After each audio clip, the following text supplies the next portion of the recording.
Hello friends, welcome back to my channel. Today we are going to discuss the topic breast cancer, which is very common among female, or it is very common disease among the female. So before going to start this lecture, first of all we understand the anatomy and structure of the breast. So let us start. The breast is a modified skin appendages which is functional in the female during the lactation period, but it is rudimentary in the males or undeveloped in the males, or early stage development is found in the male. Macroanatomy of the breast reveal two types of tissue, epithelial and stromal tissue. In a fully developed non-lactating female breast, this epithelial component comprises less than 10% of the total volume, but it is more significant pathologically since majority of lesions pertain to this portion of the breast. Epithelial component of the breast consists of the breast lobule and the collecting duct system. That means epithelial tissues consist breast lobule and the collecting duct system. The breast is divided into about 20 lobes. Each lobe consists of breast lobules which drain their secretion through its collecting duct system and open into the nipple through its own main excretory duct, which is known as lactiferous duct. The segment of lactiferous duct subjacent to the nipple shows a small dilatation called lactiferous sinus.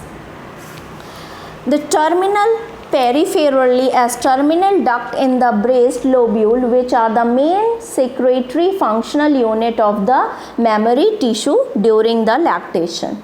The breast lobule are composed of acini and ductules which are lined up by cuboidal epithelium during resting mammary gland but develop secretory vacuoles in the last trimester of the pregnancy. Now, stromal component, this supportive stroma of the breast consists of variable amount of loose connective tissue and the adipose tissue during different stage of the reproductive life. The stromal tissue of the breast is present at two locations, intralobular and interlobular stroma. Intralobular stroma encloses each lobule and its acini and duct and is chiefly made of loose connective tissue, myxomatous stroma and a few scattered lymphocytes. And internal lobular stroma separates one lobule from the other and it is composed mainly of adipose tissue and some loose connective tissue. The most important disease of the breast is cancer. However, there are a few inflammatory lesions, benign tumor-like lesion, which may be confused clinically with breast cancer. First of all, we discuss inflammation. Inflammation is a local response or defense of our body. So, inflammation of the breast is called mastitis condition. Mastitis, the type of mastitis are acute mastitis and breast abscess, chronic mastitis and mammary duct ectasia or plasma cell mastitis, traumatic fat necrosis and galactosile. So first of all, we discuss acute mastitis and breast abscess. Acute pyogenic infection. What is pyogenic infection? Pyogenic infection is a pus, the disease which produces pus. Acute pyogenic infection of the breast occurs chiefly during the first few weeks of the lactation and sometime by eczema of the nipples. This acute mastitis or breast abscess is caused by such bacteria Staphylococcus and Streptococcus gain entry into the breast by development of cracks and fissures in the nipple. So the acute mastitis or breast abscess is caused by the bacteria. Which bacteria? Staphylococcus and streptococci bacteria. And these both bacteria enters into the breast by development of cracks and fissures in the nipple. Initially, a localized area of acute inflammation is produced which is not effectively treated may cause single or multiple breast abscesses. Extensive necrosis and replacement by fibrous scarring of the breast, which retraction of the nipple may result. Now chronic mastitis. Acute pyogenic mastitis may become chronic if not adequately treated. Another uncommon cause of chronic mastitis is tuberculosis of the breast, in which the tubercle bacilli reach the breast by hematogenous, lymphatic or direct spread, usually from the lungs or pleura. Pathologically, typical casseting tubercle with discharging sinus through the surface of the breast are found. Ziehl-Neelsen staining may demonstrate acid-fast bacilli. Now third one is mammary duct ectasia or plasma cell mastitis. Mammary duct ectasia is a condition in which one or more of the large duct of the breast are dilated and filled with inspissated secretion. They are associated with preductal and interstitial chronic inflammation changes or inflammatory changes. Duct ectasia affect a woman in their 4th to 7th decades of the life. The patient may remain asymptomatic or there may be nipple discharge, retraction of the nipple due to fibrous scarring and clinically palpable dilated duct in the subareolar area. The lesion may be mistaken for carcinoma of the breast. The etiology of the condition remains unknown, but it appears to begin with periductal inflammation followed by destruction of the elastic tissue to cause ectasia and preductal fibrosis. Now the last one is fat necrosis.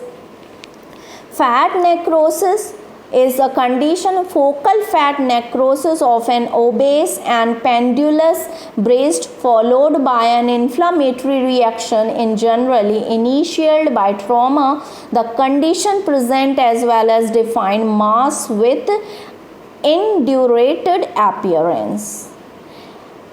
If we grossly checked, the accessed lump has central pale cystic area of necrosis.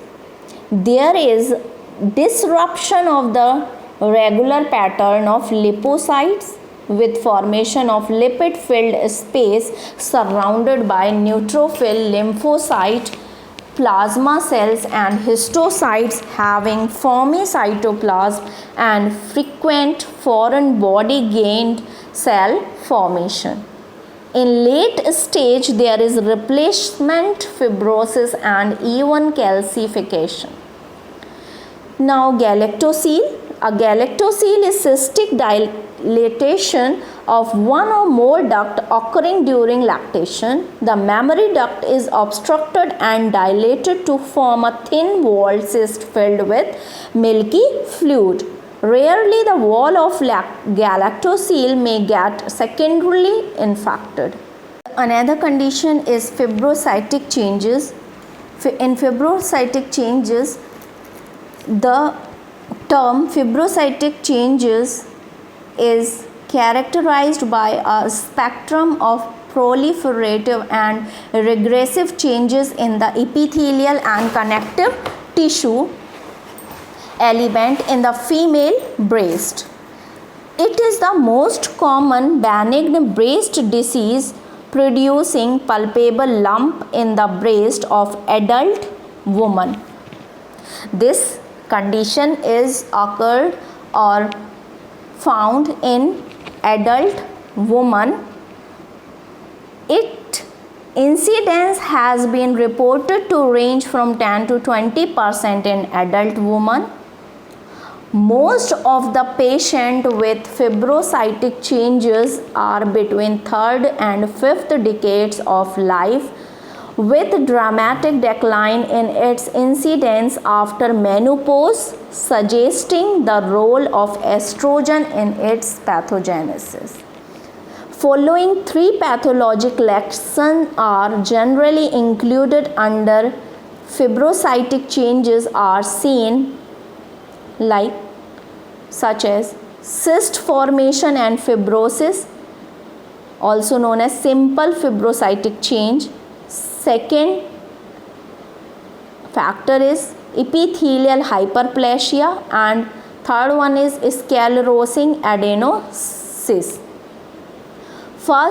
In first condition, cyst formation and fibrosis or simple fibrocytic changes. In this, the pathological changes are seen. The cysts are rarely solitary but are usually multifocal and bilateral. They vary from microcyst to 5 to 6 centimeter in diameter. The usually large cyst is rounded, translucent with bluish color prior to opening. Blue dome cyst on opening, the cyst contain thin serous to hemorrhagic fluid. Microscopically seen, the features are seen is the cyst lining shows a variety of appearances. Often the epithelium is flattened or atrophic. Frequency there is apocrine changes or apocrine metaplasia in the lining of the cyst, resembling the cells of apocrine sweat gland. Occasionally there is simultaneously epithelial hyperplasia, forming tiny intracyst papillary projections in pilled up epithelium. There is increased fibrous stroma surrounding the cyst and variable degree of stromal lymphatic infiltrate. Another condition is epithelial hyperplasia. Epithelial hyperplasia is defined as increase in the layer of epithelial cell over the basement membrane of 3 or more layer in the duct. This condition is known as ductal hyperplasia or lobules hyperplasia.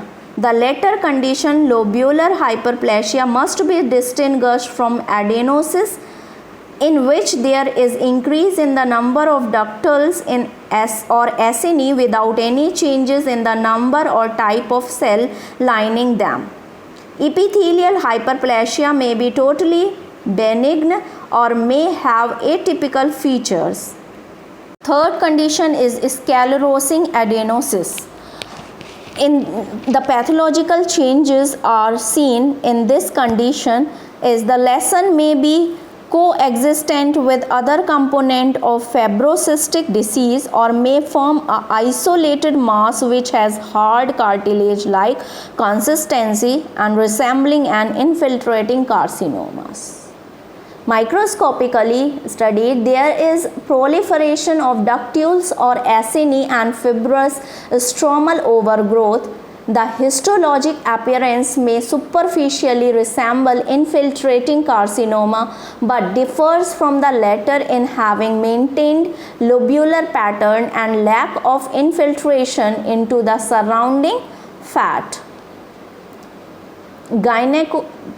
Gynecomastia is a condition or hypertrophy of male breast. In this condition, gynecomastia, the unilateral or bilateral enlargement of the male breast is known as gynecomastia. Since the male breast does not contain secretory lobule, The enlargement is mainly due to proliferation of duct and increased pre-duct stroma. Gynecomastia occur in response to hormonal stimulation, mainly estrogen. Such excessive estrogenic activity in male is seen in young boys between 13 to 17 years of age. This is known as pubertal gynecomastia. In men over 50 years, senescent gynecomastia in endocrine disease associated with increased estrogenic or decreased androgenic activity. Example, in hepatic cirrhosis, testicular tumor, pituitary tumor, carcinoma of the lungs, exogenous estrogen therapy is in carcinoma of the prostate and testicular atrophy in Klinefelter syndrome, or which is also known as secondary gynecomastia.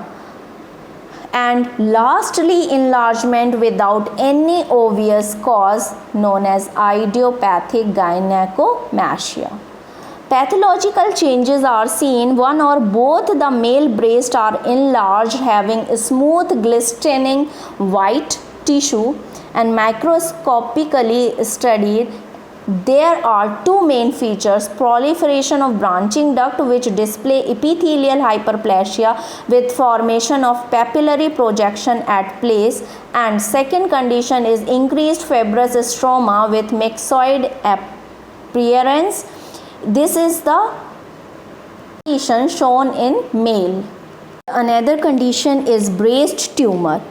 Tumor of the female breast are common and clinically significant but are rare in man. Among the important benign breast tumor are fibroadenoma, phyllodes tumor, cystosarcoma phyllodes, and intraductal papilloma. Carcinoma of the breast is an important malignant tumor which occur as non-invasive carcinoma in situ and invasive cancer with its various morphological varieties. So first we discuss about fibroadenoma.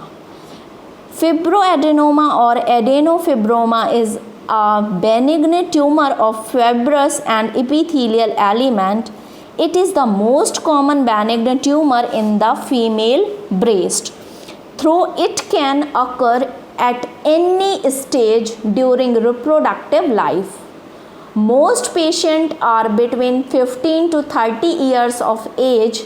Clinically, fibroadenoma generally appear as a solitary, discrete, freely mobile nodules within the breast. Rarely, fibroadenoma may contain in situ or invasive lobular or ductal carcinoma, or the carcinoma may invade the fibroadenoma from the adjacent primary breast cancer. The pathological changes are seen. Typical fibroadenoma is a small 2 to 4 cm in diameter, solitary, well encapsulated, spherical or discoid mass. The cut surface is firm, grey-white, slightly myxoid, and may show slit-like space formed by compressed duct. Occasionally, multiple fibroadenomas may form part of fibrocystic disease and it termed fibroadenomatosis. Less commonly, a fibroadenoma may be fairly large in size, up to 15 cm in diameter, which is called giant fibroadenoma, but lack the histologic features of cystocarcinoma phyllodes. Microscopically seen, fibrous tissue comprises most of a fibroadenoma. The arrangement between fibrous overgrowth and duct may be produced two types of patterns which may coexist in the same tumor. These are intracanalicular and pericanalicular pattern. First, intracanalicular pattern is one in which the stroma compresses the duct so that they are reduced to slit-like cleft lined by ductal epithelium, or may appear as cord of epithelial elements surrounding mass of fibrous stroma. And in pericanalicular pattern, characterized by encircling masses of fibrous stroma around the patent of dilated duct. The another condition is phyllodes tumor. Cystosarcoma phyllodes was the nomenclature given by Muller in 1838 to uncommon bulky breast tumor with leaf-like gross appearance, having an aggressive clinical behavior. Most patients are between 30 to 70 years of age. Grossly, the tumor resembles a giant fibroadenoma, but it's distinguished histologically from the latter by more cellular connective tissues. The pathological changes are seen. The tumor is generally large, 10 to 15 cm in diameter, round to oval, bosselated and less fully encapsulated than a fibroadenoma. The cut surface is gray-white with cystic cavities, areas of hemorrhages, necrosis and degenerative changes. Histologically, the phyllodes tumor is composed of an extremely hypercellular stroma accompanied by proliferation of benign ductal structure. Thus, phylloid tumor resemble fibroadenoma except for enhanced stromal cellularity. The histologic criteria used to distinguish benign, borderline and malignant categories of phylloid tumor are as under. The first criteria is frequency of mitosis, second cellular atypia and cellularity and infiltrative margin. The condition is intraductal papilloma. Intraductal papilloma is usually solitary, small, less than 1 cm in diameter, commonly located in the major mammary duct close to the nipple. Less commonly, there are multiple papillomatosis which are more frequently related to the papillary carcinoma. Histologically, intraductal papilloma is characterized by multiple papillae having well-developed fibrovascular stalk attached to the ductal wall and covered by benign cuboidal epithelial cell supported by myoepithelial cell. And intraductal papillary carcinoma is distinguished from intraductal papilloma in having several cytologic atypia, pleomorphism, absence of myoepithelial cell, multilayering and presence of mitotic figures. Now the another condition is carcinoma of the breast. So cancer of the breast is among the commonest in human cancer throughout the world. Its incidence and mortality are particularly high in developed countries. Cancer of the male breast, on the other hand, is quite rare and comprises 0.2% of malignant tumor. Ratio between male-female breast cancer is 1:100. The incidence of breast cancer is highest in the perimenopausal age group and is uncommon before the age of 25 years. Clinically, the breast cancer usually present as a solitary painless palpable lump which is detected quite often by self-examination.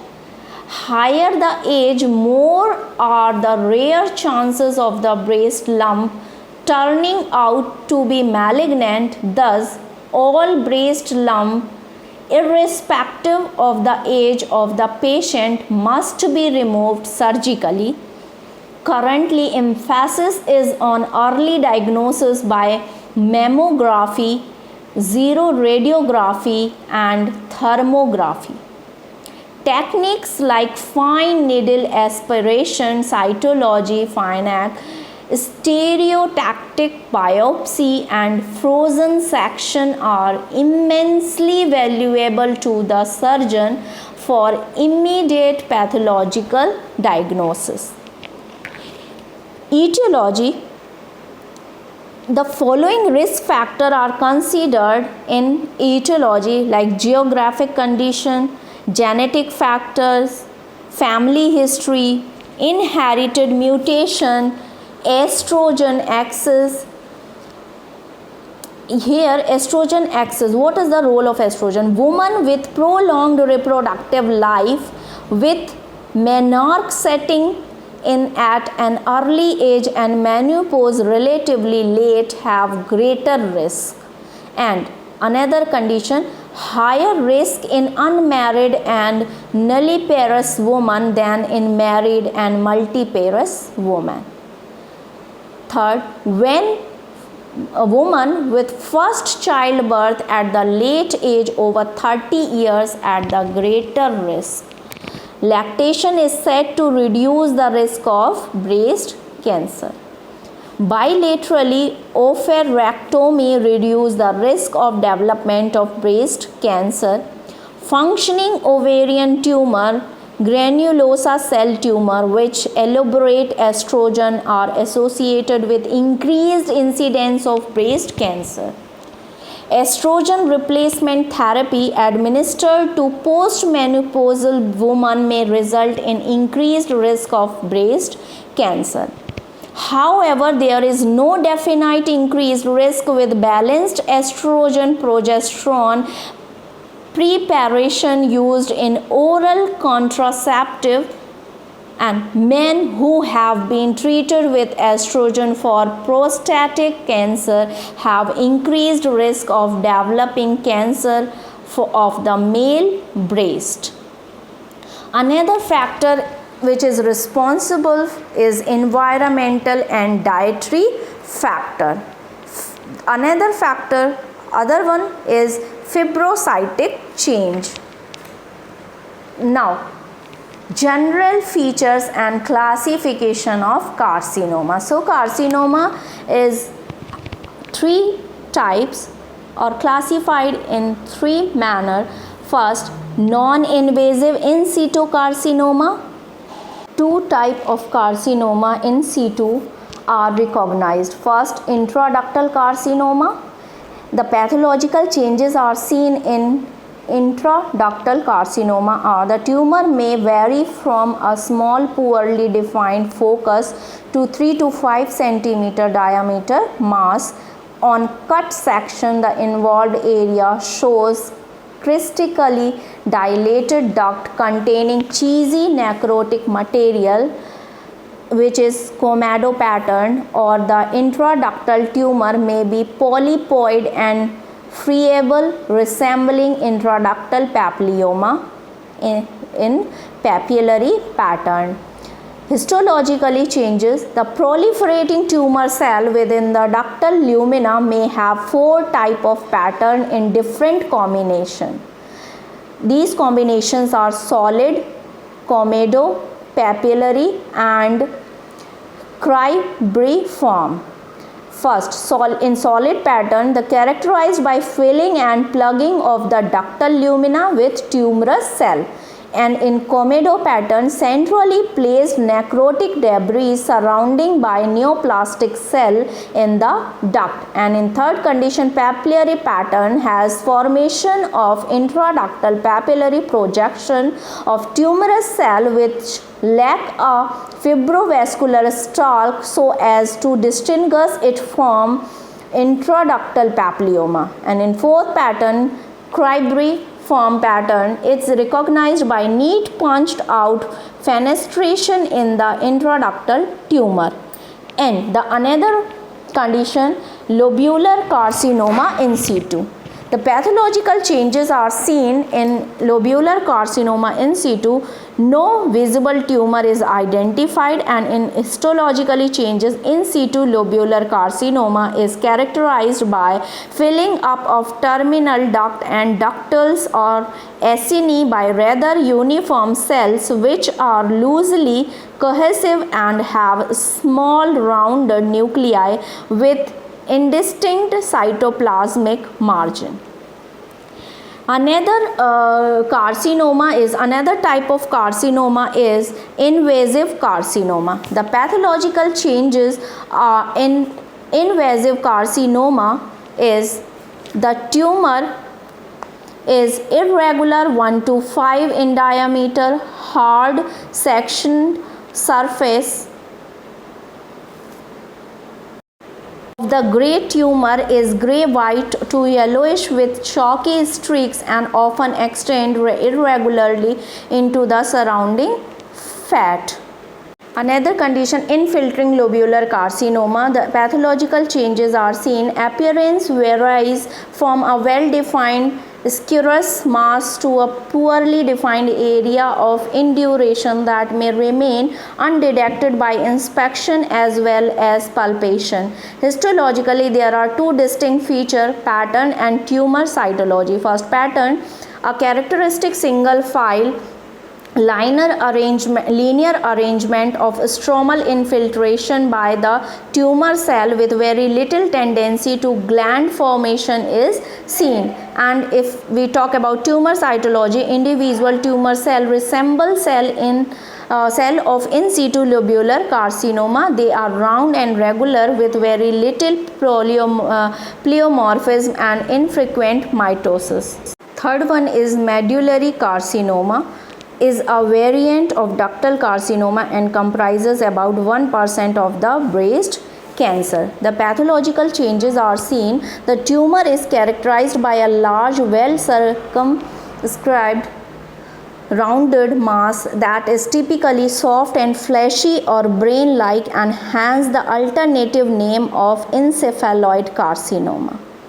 The histological changes, medullary carcinoma is characterized by two distinct features, tumor cell and stroma. Tumor cell, sheet of large pleomorphic tumor cell with abundant cytoplasm, large vesicular nuclei and may basal and atypical mitosis and are diffusely spread in the scanty stroma. And in stroma, the loose connective tissue stroma is scanty and usually has a prominent lymphoid infiltrate.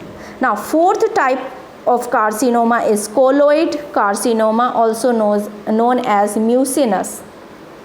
The pathological changes are seen. Tumor is usually a soft and gelatinous mass with well demarcated borders. Histologically features, colloid carcinoma contain large amount of extracellular epithelial mucin and acini filled with mucin, cuboidal to tall columnar tumor cells, some showing mucus where lacks of mucin. Another type of carcinoma is papillary carcinoma and tubular carcinoma.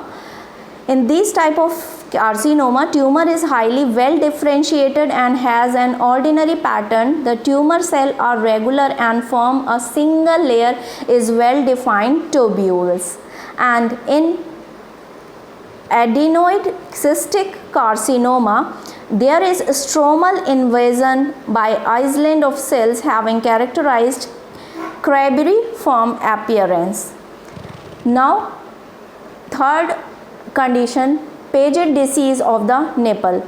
The pathological or pathogenesis of Paget disease of the breast is explained by the following two hypotheses.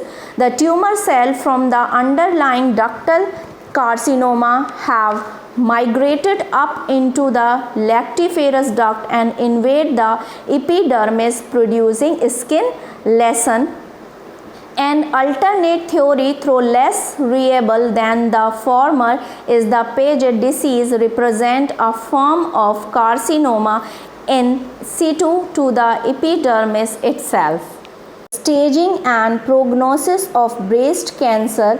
The histological grading. The breast cancer are subdivided into various histologic grade depending upon the following parameter. The histologic type of tumor based on classification. The breast cancer can be subdivided into three histologic grade. First one is non-metastasizing, less commonly metastasizing, commonly metastasizing. Second aspect, microscopic grade based on three features: tubule formation, nuclear pleomorphism and mitotic count. And the third is tumor size. Stage 1, tumor 2 cm or less in diameter and no nodal spread. And in second stage, tumor is less than 2 cm in diameter, regional lymph node involved. And in third stage, tumor is less than or equal than 5 cm in diameter, regional lymph node involved on same side. And third stage, tumor is less than or equal to 5 cm in diameter, clavicular and infraclavicular lymph node involved. And in fourth stage, tumor of any size with or without regional spread but with distant metastasis. Now, prognostic marker for invasive breast cancer are following two types. Routinely available from histopathology.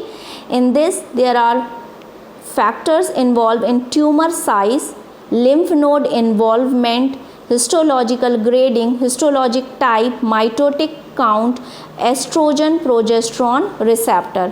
And the another prognostic marker are biological indicator. In this included proliferation marker, oncogene, dysregulation and vascular factors. So these are the carcinomas which occurs in breast, or a types of carcinoma and its prognostic marker. This is all about the breast cancer, and types of breast cancers occurs in female and its pathological condition and its histological changes. If you like this lecture, then please share and subscribe my channel.